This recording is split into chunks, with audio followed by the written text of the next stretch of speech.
You are Frankie Farias. Mr. Farias, you're charged with 2 cases. You're charged with driving while intoxicated. You're also charged with assault of a family member. You're facing up to a year on the assault case and or a $4,000 fine. And on the DWI, you're facing up to 6 months in jail and or a $2,000 fine. What have you guys worked out? So for he's pleading time served on the DWI, 13 months deferred on the assault conditions. Okay.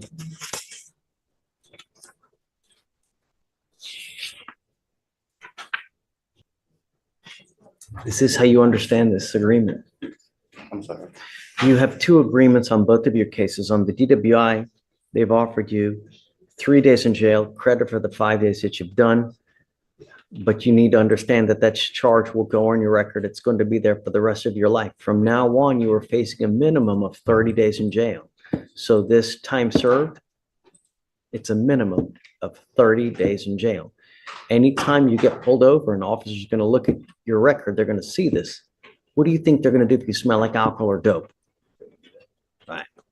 I would never, even if you've had a sip of alcohol, I would not get into a car because it is a humongous risk.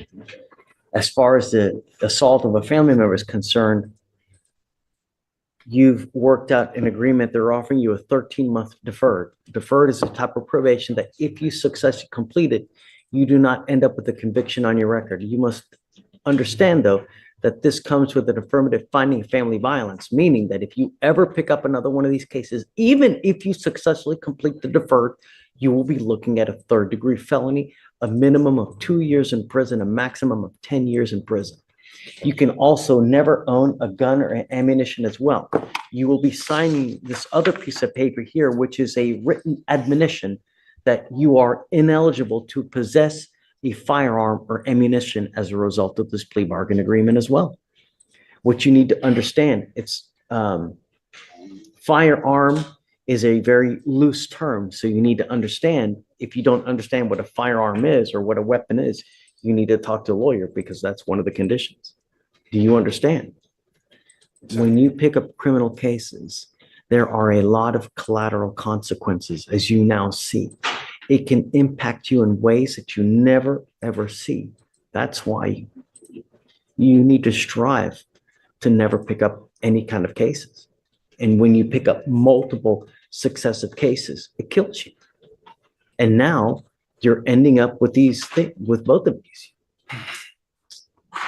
Anytime you come into a contact with an officer and they look at your record, you think that you'll get the benefit of the doubt. Be careful. Just, that's all I'm going to tell you is be careful. Now, part of the agreement on the deferred, you need to also understand you give up nearly every right known to man by entering this agreement. If you fail to live up to the terms of this agreement, we will issue a warrant for your arrest, put you in jail, and now you're looking at an entire year that you authorize to put you in custody if you violate this. You understand? For you to complete this successfully, you have to do a Batters Intervention Prevention Program, what's called a BIP class. This is a 15-week, I'm sorry, is it 18, 18, right? 18-week class that you have to go to 1 time a week for 8. You don't have to do this. You can set your cases for trial if you don't want to do this. Well, look, if you have that kind of attitude and you go into it. Attitude, Judge, is just, I mean, I understand, you know, I messed up. I messed up. It's no one's fault but mine. I understand that, you know, but y'all really treated me like I'm constantly getting in trouble for it. I'm not. I mean, I understand. I got a DUI and I ended up catching another. Criminal court. Did you think this was going to be rainbows and gumdrops? No, I didn't think that. I'm just, you know, it's just. And here's the thing, though, Mr. Farias, what you need to understand is if you think it was bad here, that's what you're saying to me now. If you think it's bad now, wait till you get out there in the free world with even more conviction on your record. Life will only get more difficult with the more convictions that you get. I hadn't been getting in trouble for the past year. I got that DUI in 2020. I have not been in trouble for it since then. So y'all treating me like if I'm constantly getting in trouble for it. And I'm not trying to be rude. I'm really not. How did we treat you that you're constantly in trouble? Tell me. It's a conversation. It's, no, but Nathan, I want him, how did we treat you? In what way?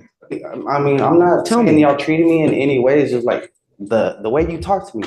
I have like I'm just a hardened criminal. All I did was I was young. I made a mistake. I was 20. I made a mistake. I was drinking. It was just a mistake. Please do not admit to committing the offenses. We actually haven't been found guilty yet. You mean how I'm talking to you right now? Yes, sir. I'm telling you what to expect. And I understand that, And I'm but telling you how it's going to affect you. and I understand that. And I'm telling you that you can't own a gun. That's fine. No problem. You can't own any ammunition. That is fine. No problem whatsoever. If you pick up another assault like this, you're looking at 2 to 10 in the penitentiary.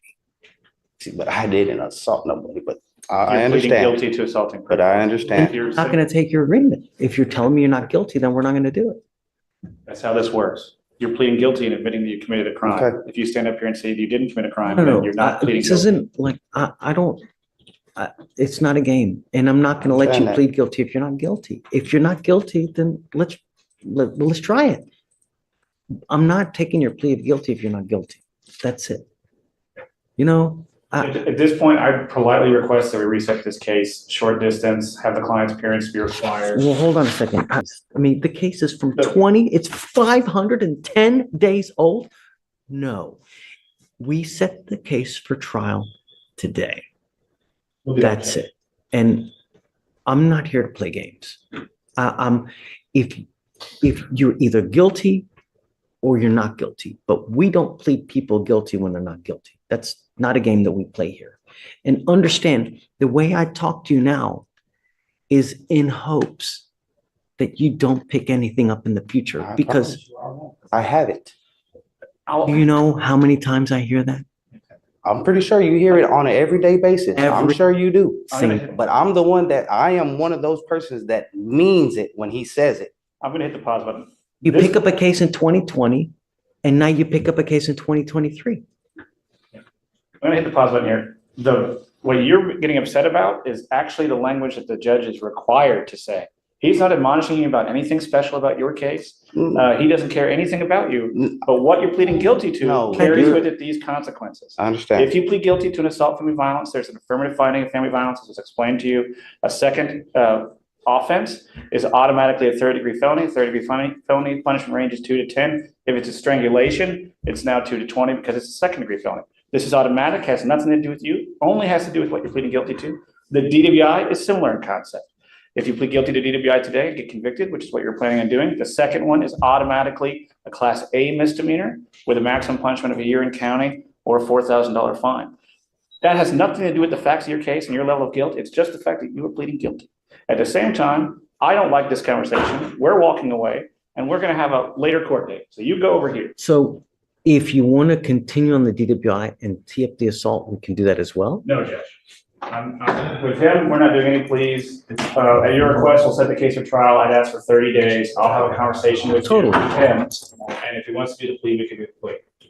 And he will come up here with the proper understanding. It's not a big deal, but we either set it today or we, Oh, I'll just set it today because it'll be long enough that we can have a conversation. Almost So- 30 or so days, Judge. yeah, November 19th. That's That's, fine, it's over 30 days. Yeah. Okay.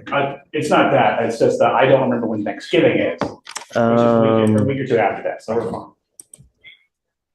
It's that Tuesday. So it's the Tuesday before. Tuesday, the week before, Correct. we're fine. Okay, 11/19 it is on I both like it. cases.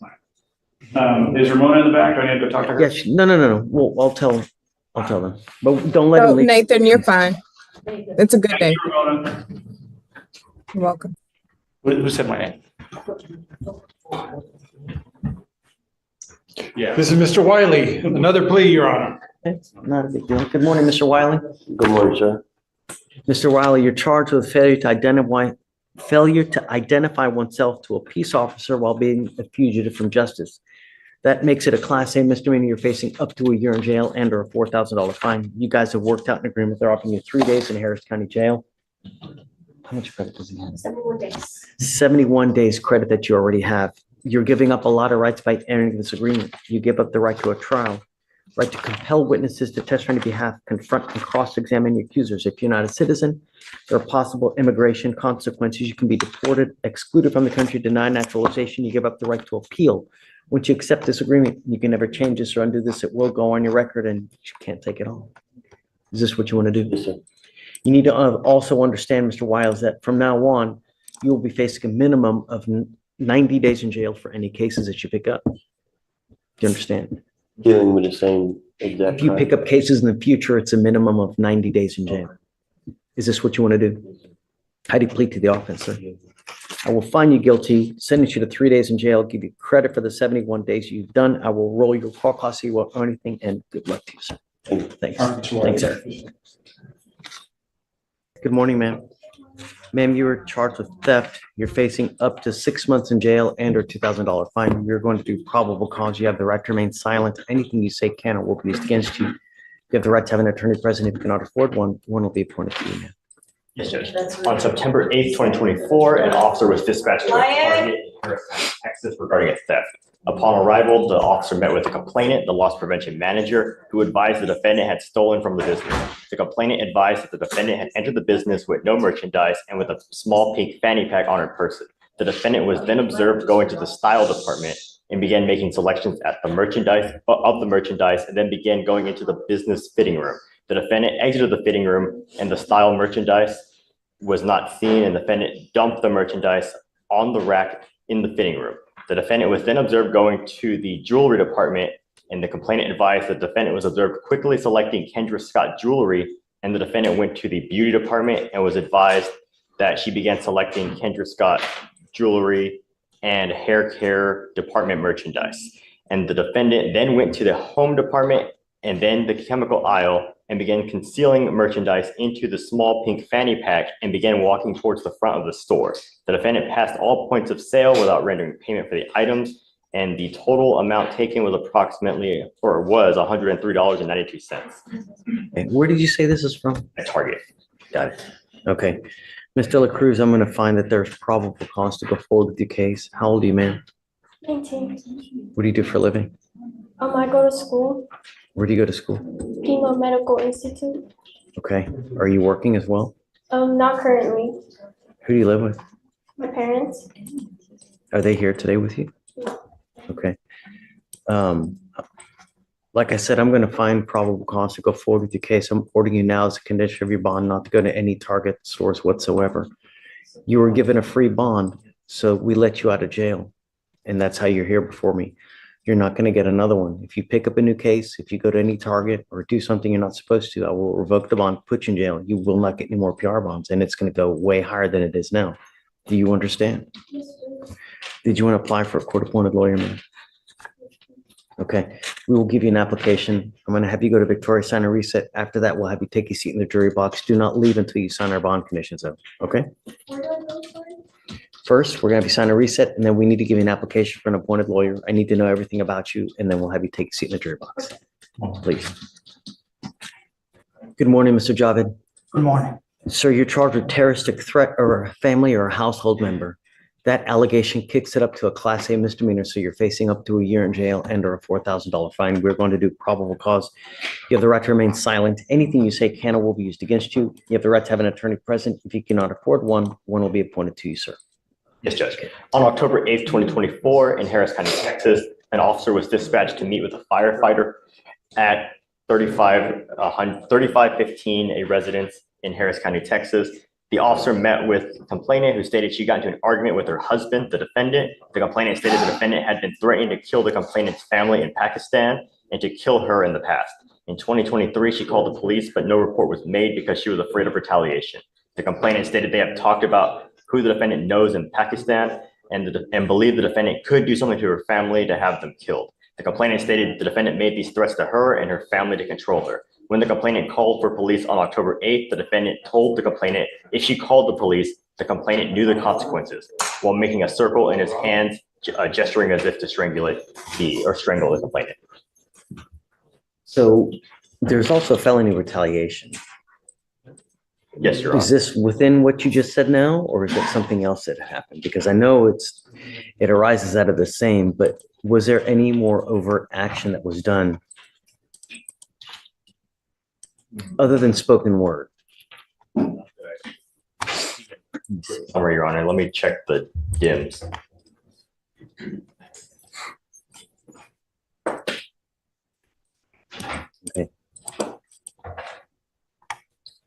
Mr. Javed, I'm going to find that there's probable cause to go forward with your case. Tell me, are you a United States citizen? Yes, yes, sir. I'm ordering you as a condition of your bond not to have any contact with this complaining witness. Do you understand? Yes, sir. I'm entering in, or it looks like a protective order has already been issued on the 9th of this month. I would get to know it. If you do something to violate this protective order, the state can and will file additional charges as violation of protective order. And I'm telling you, that's one of the worst cases you can pick up. You violate conditions on a no contact order, I can hold you at zero bond. And I will do it in a second to protect every person of Harris County. Do you understand? Yes, sir. When I mean no contact, I mean no contact of any kind. Phone calls, text messages, social media, use of another person to relay any information. I'm also ordering you as a condition of your bond not to be in possession of weapons. Do you understand? Yes, sir. If you violate these conditions, I will revoke your bond. I'm going to put you in jail. You will not get any more PR bonds. And I'm telling you now, I'm going to make it high. So no contact of any kind. Your Honor, appears to be just the verbal threats. Okay. So can you file no contact and no weapons, please? Yes, Your Honor. For now, I'm going to have you sign a reset with Victoria. After that, we'll have you take a seat in the jury box while we get your bond conditions. We'll have you sign the bond conditions and then we'll, please. All right, page 12. Go ahead and sign this. Mr. Dakota, do you have an arraignment? No, sir. No? Okay. Coupon?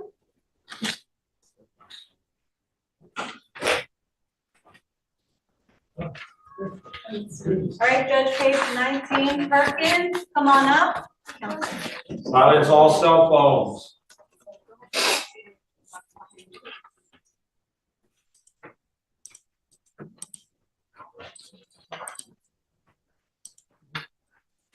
Good morning, Ms. Perkins. Ma'am, you're charged with driving while intoxicated. It's elevated to a Class A misdemeanor because of the high blow. So you are facing up to a year in jail and or a $4,000 fine. We are going to do probable cause. You have the right to remain silent. Anything you say can and will be used against you. You have the right to have an attorney present. If you cannot afford one, one will be appointed to you. On October 9th, 2024, officers were dispatched to 5299 West Park Drive in Harris County, Texas, regarding a major crash. The real witness stated he saw the defendant get out of the driver's seat of her motor vehicle, and Houston Fire Department advised the defendant admitted to drinking. The officers observed the defendant with slurred speech and glassy eyes. Standard field sobriety tests were conducted. HGN was 6 out of 6, walk and turn was 3 out of 8, and one leg stand was 2 out of 4. The DIC was read and the defendant consented to breath. The results were 0.153 and 0.157. Tell me about the driving facts again, please. There was a major crash, Your Honor. Okay, so she's at a crash. She's at a crash, and then the real witness who was involved in the crash saw the defendant get out of the driver's side. Got it. Okay. Ms. Perkins, I'm going to find that there's probable cause to go forward with the case. Do you have a valid Texas driver license, ma'am? Do you have valid liability insurance in your name? Can you run the license, please? Yes, And sir. also, does she have any prior DWIs, please? If you No can run prior it, DWI please. and license eligible. Okay, ma'am, I'm going to find, like I said, there's probable cause to go forward. I'm ordering you as a condition of your bond not to consume alcohol, illegal drugs, or unprescribed controlled medication. I'm going to randomly test you. If I find that you're consuming alcohol or any kind of illegal drugs, I will put you in jail.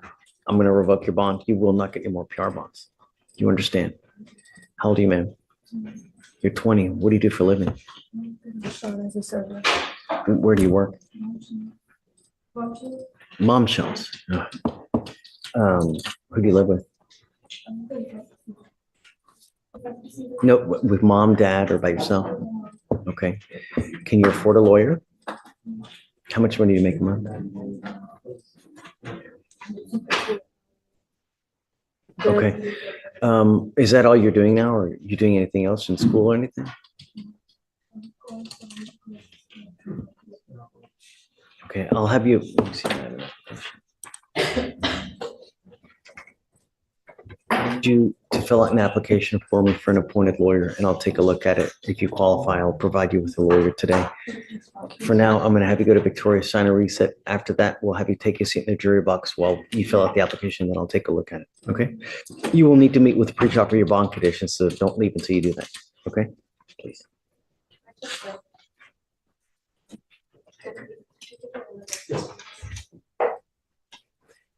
You have an arraignment. Are you ready? I do. We have to do it right. Yeah. Whenever you're ready. Judge, we have another arraignment. You want to do Corey's first or? Is that arraignment? Yeah. Oh, who was it? Cubone. Oh, that's the one else. Is it Cubone? It's fresh. I'm not exactly sure how to pronounce it.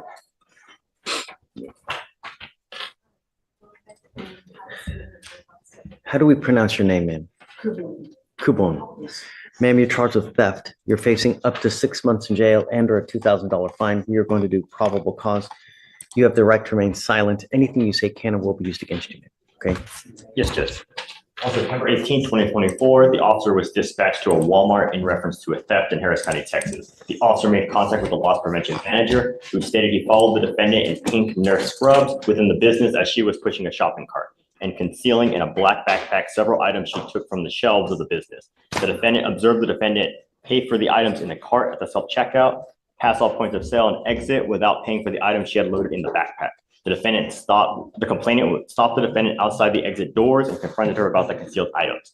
The defendant initially denied everything, but ultimately gave her the backpack, to which the defendant found unpaid items with a value of $118.53. Another unpaid item of a value of $1.38 was found wrapped in a Walmart plastic bag in the shopping cart. The total amount taken was $119.91. Okay. All right, ma'am, I'm going to find that there's probable cause to go forward with your case. Tell me, are you a United States citizen? You are? Okay, I am ordering you as a condition of your bond not to go back to any Walmart. If we find that you go back to Walmart, I will revoke your bond, put you in jail. You will not get any more PR bonds. Do you understand? Okay. You have a lawyer. Because you have a lawyer, I will waive your appearance. So you don't have to come to court until he tells you that your presence is needed. But you must stay in contact with Corey. If he tells me he can't get a hold of you because you're ducking and dodging phone calls, that's it. We will revoke your bond, okay? Any questions? Yeah, I know. I have to apprise you. Understand, yeah. Do you have any questions? Okay, we're gonna have you sign a reset. After that, we'll have you take a seat in the jury box. When you get your bond condition, we'll have you sign it, and then you're free to go, okay? Thank you, Judge. Okay, guys.